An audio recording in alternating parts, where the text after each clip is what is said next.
Va. Ya. Ah. Sigue grabando, sigue grabando. Ya, sigue grabando.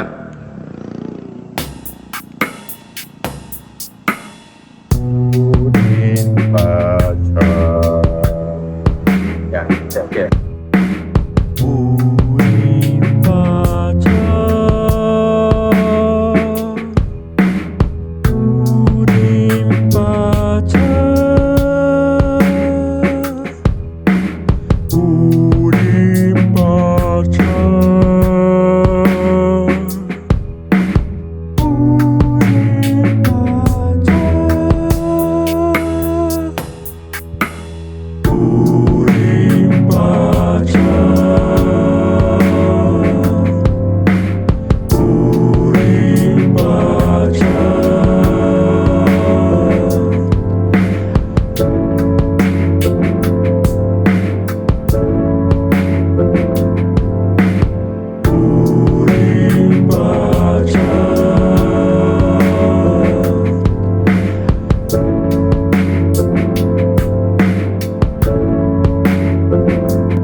Bienvenidos al primer video de Urimpacha. Mi nombre es Mauricio Guzmán, el creador de este canal, de esta plataforma, y voy a pasar a explicar en este primer video los objetivos y límites de mi canal y las pretensiones e intenciones mías con respecto al mismo. Bien, antes que nada, indicar que Urimpacha pretende ser el lugar de los conceptos escondidos de la educación básica. Los llamo conceptos escondidos y no ocultos porque no creo que haya una especie de hegemonía que intente ocultar los conocimientos, simplemente que son a veces un poco dificultosos, espinosos, complejos, y muchos de nosotros no los llegamos a conocer estos conceptos. Entonces, antes que nada explicar por qué el nombre de Urimpacha, ¿no? Urimpacha significa el inframundo en la cosmovisión andina, y en la cosmovisión andina existían tres universos paralelos, y los llamo universos porque el Pacha comprendía espacio y tiempo, ¿no? Que va un poco más de acorde a la idea de universo según el español. Entonces, en estos tres universos paralelos tenemos el mundo de arriba, el Hanan Pacha, el mundo de aquí, el Kai Pacha, y el inframundo, el mundo de abajo, el Uku Pacha o Urimpacha. Empezando, los objetivos del canal son tres, son simples. El primero es exponer conceptos científicos y filosóficos que me llamaron la atención cuando los descubrí, y con el fin de promover la normalización de tales términos. Hago la distinción de que son conceptos que a mí me sorprendieron porque no me los enseñaron en la educación básica obligatoria, llamémoslo en primaria y secundaria, y también muy pocos de ellos en la universidad. Entonces, acá me gustaría citar a Unamuno, que cuando le preguntaban sobre los aspectos del hombre, él respondía que solo podía responder por aquel que tenía más cerca, que era él mismo, ¿no? De la misma manera, no puedo escapar de ciertos sesgos, así que voy a responder como una persona mestiza, peruano arequipeño, amante del Perú. Esa va a ser, y en el 2023, ¿no? Ese es el contexto mío y de mis ideas y de este canal también. Bien, como segundo objetivo tengo hacer accesible este contenido. Para eso voy a necesitar ayuda. Si alguien voy a siempre intentar escribir un glosario en los comentarios o en la descripción del video. Sin embargo, si alguien no comprende, o si lo hago muy dificultoso, por favor háganmelo saber para mejorar mi dicción y también el contenido que hago. Entonces, como tercer objetivo tengo representar y provocar a los agentes de cambio. En realidad yo no me dediqué a las ciencias sociales, sin embargo dedico bastante tiempo al estudio del mundo, de la filosofía, de la ciencia, de las políticas. Entonces, a pesar de que hay personas mucho más doctas que yo, mucho más calificadas para hablar de estos temas, no lo hacen mediante redes sociales. Entonces este es un llamado de atención para ellos, ¿no? Una provocación. Y por último, ciertas de mis intenciones con respecto a este canal, ¿no? ¿Por qué dedicar tiempo a la divulgación científica, a la vulgarización del conocimiento, como decía Manuel González Prada?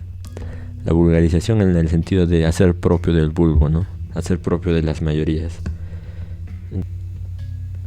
Para mí es esencial promover el pensamiento crítico, y el pensamiento crítico es para mí el mayor recurso contracultural. Y contracultural, entiéndase en la definición que promulgaba Marco Aurelio de Negri de aquello que está en contra de la hegemonía cultural dominante en la actualidad, ¿no? Contracultural no quiere decir quemar libros o dejar de autocultivarse, ¿no?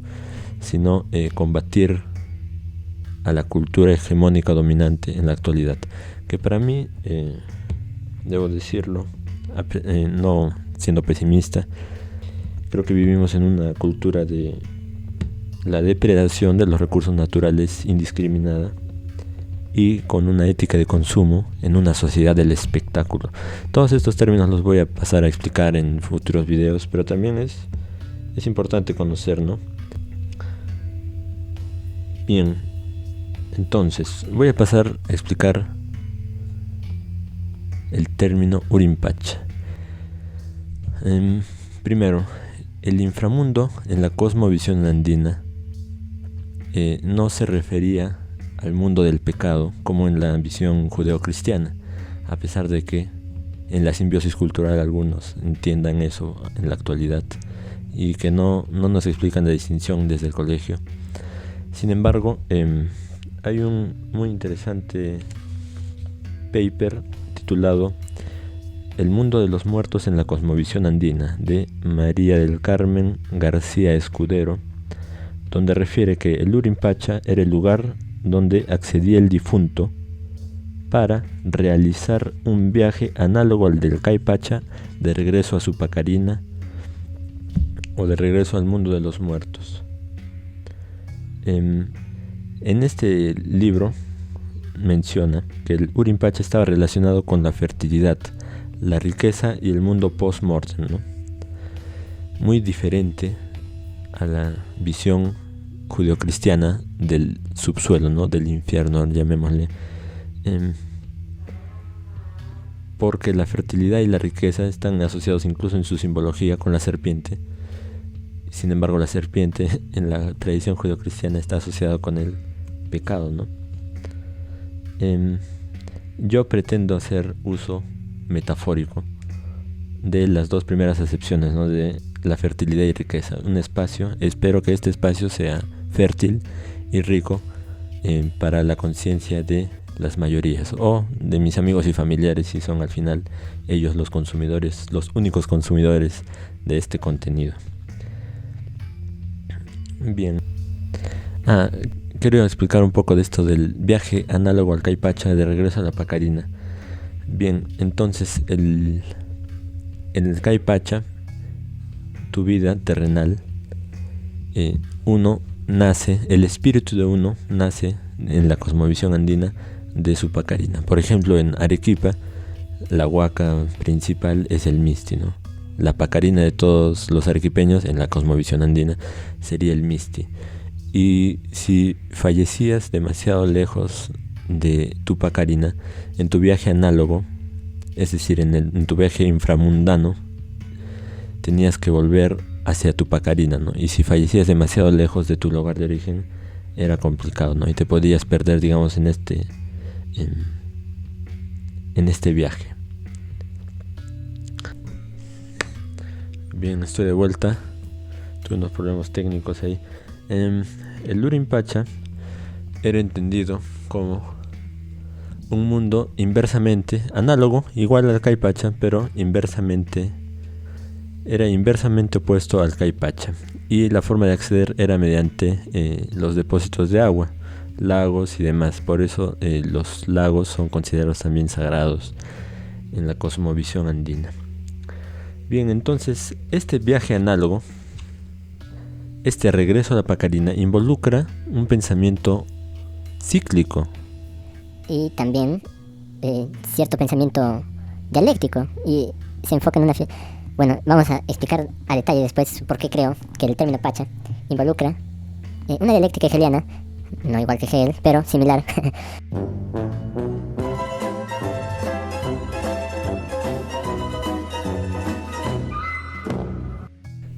Bueno, la conclusión que da Rosa María del Carmen García Escudero en su en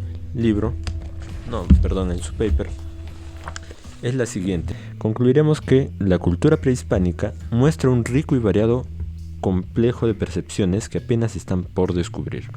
Hemos averiguado que el Urim Pacha fue un plano que se percibió con una segmentación delimitada y definida, entre otras características. Las informaciones coloniales advierten que este era el lugar al cual el difunto accedía y por el cual debía realizar el viaje tras la muerte. Este concepto comprende la idea de entrada, recorrido por diferentes trayectos, es decir, direcciones, y salida hacia una región determinada. Este estudio es un poco más relacionado a lo post-mortem, y sería interesante que algún artista se interese en el tema. El título es El mundo de los muertos en la cosmovisión andina, de María del Carmen García Escudero. Bien, no sé si ya lo nombré en la anterior parte del video, pero mi intención es aprovechar las acepciones metafóricas de fertilidad y riqueza del Urim Pacha y hacer de este espacio un espacio fértil y rico. Bien, ahora vamos a estudiar etimológicamente el término Urim Pacha. ¿Qué significa Urim? ¿Qué significa Pacha? ¿Por qué hice esa elección de palabras? Y empezamos con Pacha, ¿no? Pacha, filosóficamente, según Joseph Sterman, significa el universo ordenado en categorías espaciotemporales. Y ahora es importante, voy a tratar sobre este paper de Leonora Arriagada Peters, Avatares de la forma en el espacio-tiempo Pacha. ¿Y por qué es importante esta definición de el universo ordenado en categorías espaciotemporales? Bien, en la visión occidental europea, antes de Einstein, siempre se concebía el espacio y el tiempo como dos dimensiones completamente ajenas una de la otra, ¿no? Y después vino Einstein y propuso la teoría de la relatividad y explicó que la gravedad es una curvación del espacio-tiempo, ¿no? No es solo una aceleración, como nos lo enseñan en la física básica, ¿no? La física elemental. Entonces, esta complejidad del espacio y tiempo como una sola dimensión estaba ya inmiscuida dentro del quechua, en el término Pacha. Leonora Arriagada Peters, en su paper, empieza diciendo que en el contexto de los desafíos globales del siglo XXI, llamémoslo los desafíos medioambientales, es necesario revalorar los ciertos términos de la alta cultura de los Andes. ¿Y por qué? ¿Y cómo lo va a hacer? Los explica que la invisibilización y destrucción de la biblioteca de la alta cultura andina se concreta por la eliminación de los quipus en un decreto firmado por el rey Felipe II y los papas Gregorio XII y Sixto V, donde dice aquella declaración: debe evitarse los libros profanos y lascivos, y entre los indios ignorantes de las letras había, en vez de libros, ciertos signos de diferentes cuerdas que ellos llamaban quipus. Procuren los obispos destruir por completo todos estos instrumentos perniciosos. Entonces, si no existe un lenguaje escrito, ni historia precolombina, ¿cómo revalorar o cómo entender el pensamiento andino, ¿no? Ella propone: la investigación se ha visto ineludiblemente enfrentada al reto de iniciar procesos de reconstrucción y de codificación de conocimientos a partir de vestigios de las lenguas y arquitectura, música, pinturas coloniales y demás expresiones artísticas que nos ayuden a comprender los símbolos o la simbología precolombina. Bien, también nos trae a colación que la voz pacha es una noción no traducible y sin equivalencia al latín desde el siglo XVI, y se le calificó como un vocablo dificultoso. Ciertas acepciones de quechua de pacha son lugar, tiempo, tierra, época, vestido, un parásito, en tal caso, absolutamente, vientre, el que tiene 6 dedos en sus manos o pies, suelo, tierra, partícula que significa inmediatamente, partícula, es decir, un sufijo, que significa mismo, y demás, ¿no? Precisión, sin dilación. Es un término polisémico que agrupa diferentes acepciones, diferentes conceptos, interesantísimo. Y recordemos que el quechua es un lenguaje aglutinante y son varios sufijos juntos, ¿no? Y se generan nuevas palabras con sufijos juntos. Muy similar, pero no igual en el alemán, ¿no? Que se pueden crear nuevos términos en la conjunción de ciertos sufijos. Y si no me equivoco, el coreano también es un lenguaje aglutinante. Bien.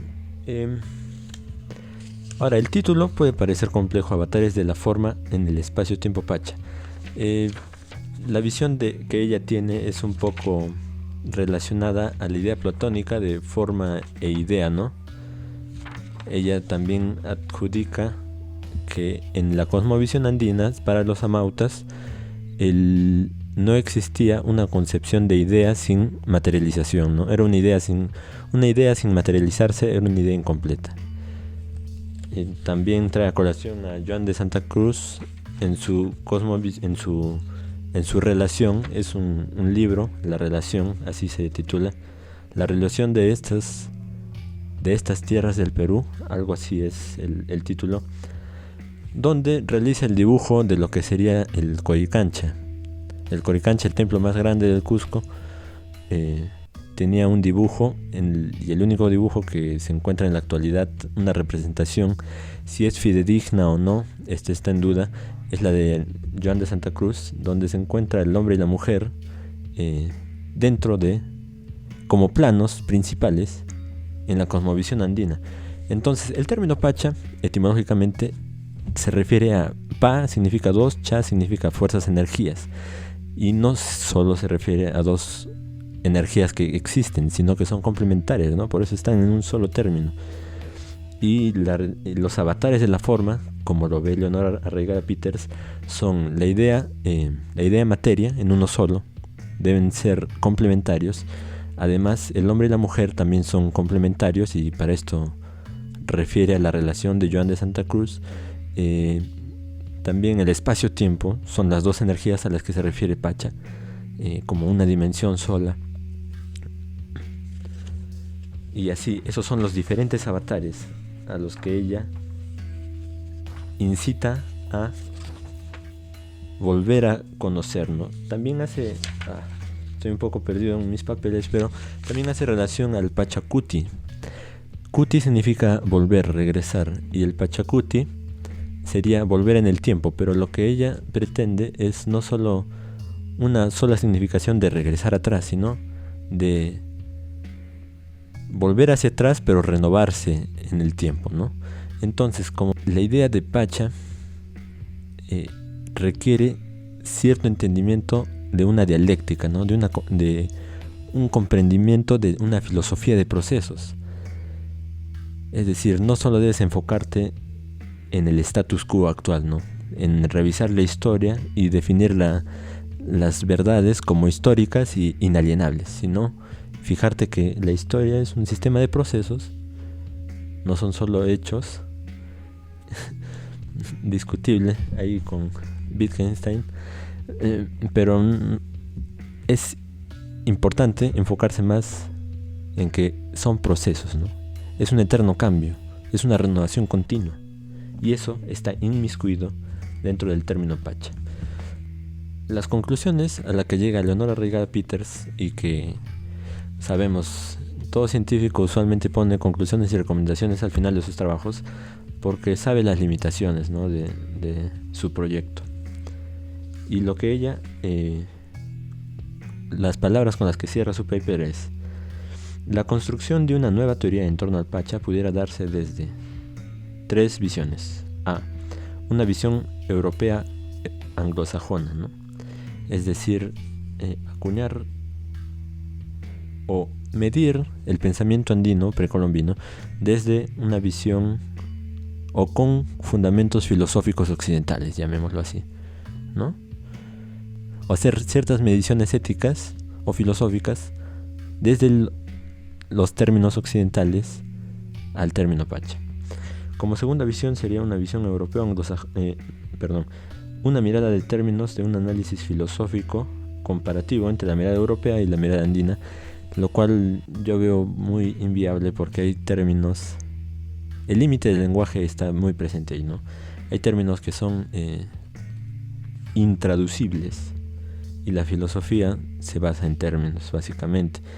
Entonces es muy complejo este análisis comparativo de las dos visiones, de las dos cosmovisiones del término Pacha y Spain o espacio-tiempo. Pero sin embargo, factible, ¿no? Sería muy interesante. Me gustaría ver si alguien logra hacer tal análisis.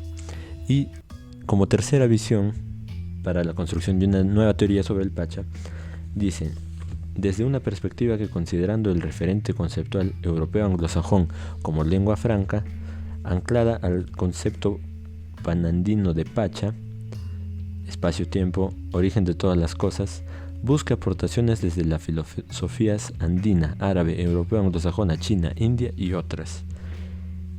Que es lo que ella misma intenta hacer, según yo entiendo, porque no hace una comprensión razonada, pero no desde términos filosóficos meramente occidentales, sino usa el lenguaje español simplemente como lengua franca para explicar el término Pacha y para que sea entendido en diversas culturas.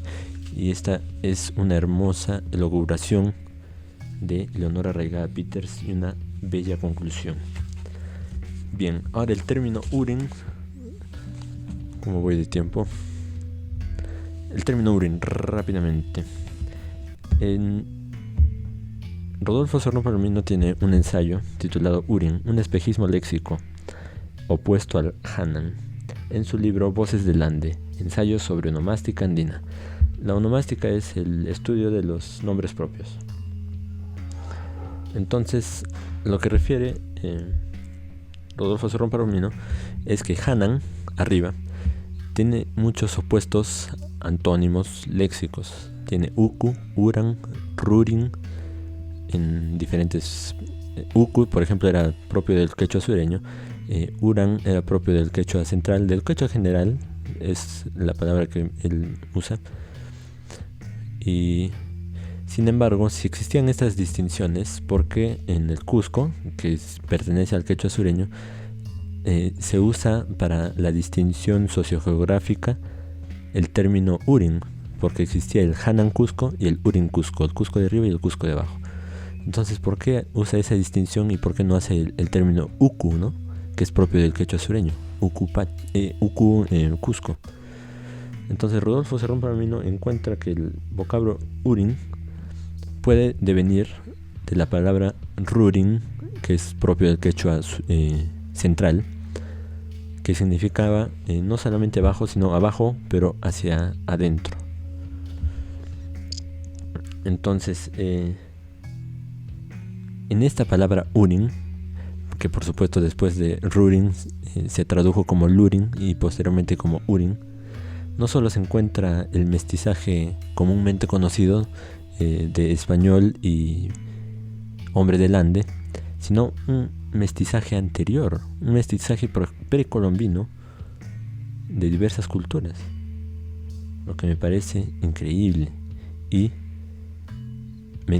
importante de mencionar. Entonces, esto también me hace concluir y simpatizar con la necesidad de ser prescriptivistas, ¿no? Debemos abocarnos a leer diccionarios y usar de manera correcta los conceptos, ¿no? Los términos, los significantes de las palabras. Bien, esa es mi disertación sobre el Urim Pacha y por qué escogí ese nombre para este canal. Espero que no haya sido muy engorroso y haya sido entendido por todos. Si existe alguna duda, por favor háganmela saber, o alguna crítica, sí. Y ahora, para finalizar, ciertas consideraciones, ¿no? Los límites, o lo que no, cómo no pretendo ser entendido. Sí. No pretendo hacer un revisionismo místico, ¿no? No quiero que se entienda de mi trabajo divulgatorio como un apoyo al misticismo, sino a lo objetivo. Por ejemplo, no quiero decir, cuando hago una explicación sobre la ética andina, que todos correspondían a la ética en la antigüedad, ¿no? Sabemos que Atahualpa y Huáscar cometieron fratricidio, ¿no? Atahualpa mandó a matar a Huáscar.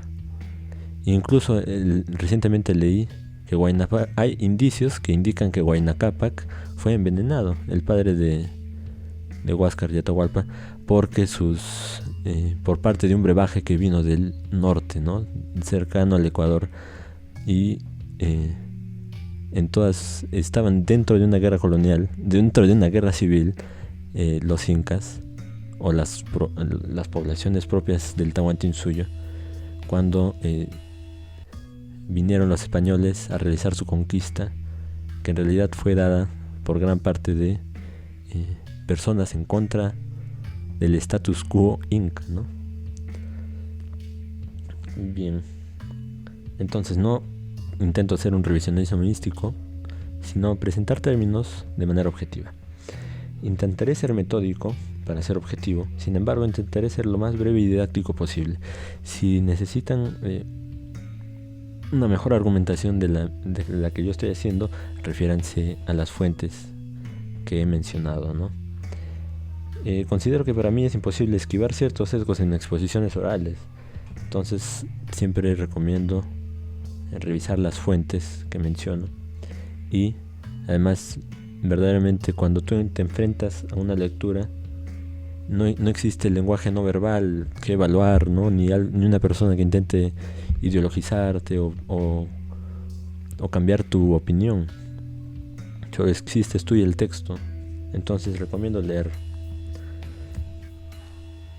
Bien, y como último consideración a tener en cuenta, al ser mi pretensión hacer de la divulgación cultural algo común entre los eruditos, haré de este canal una palestra de mi lado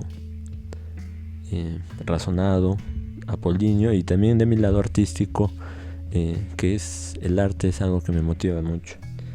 Mi lado artístico, creativo, dionísico, ¿no? Bueno, y para cerrar este video, la última consideración que se me ha ocurrido es ¿dónde está mi? Recientemente, esto fue hace 2 semanas más o menos, ocurrió la Feria Independiente, también fomentada por el Ministerio de Cultura. El Ministerio de Cultura invierte bastantes fondos en estos eventos, aunque no se crea. En esa Feria Independiente había libros tan buenos como este, de Marco Martos, Vientos del Perú. Es una antología poética. No sé si es la antología completa de su poesía, pero Marcos Martos es un piurano increíble. Mi segundo autor favorito.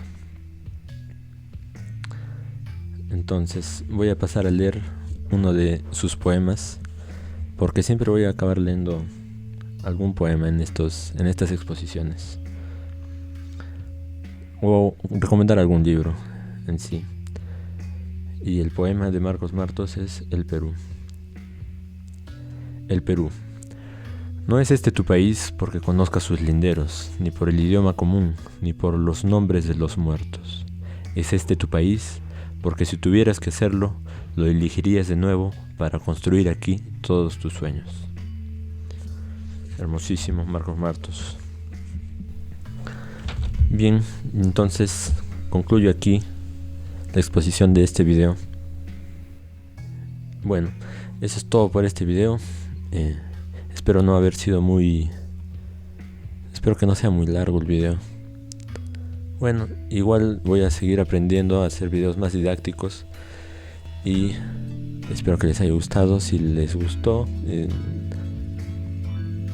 evalúen suscribirse y compartir este contenido. Muchas gracias por su atención y nos vemos. Voy a intentar hacer un video semanal, así que la próxima semana nos vemos. Adiós.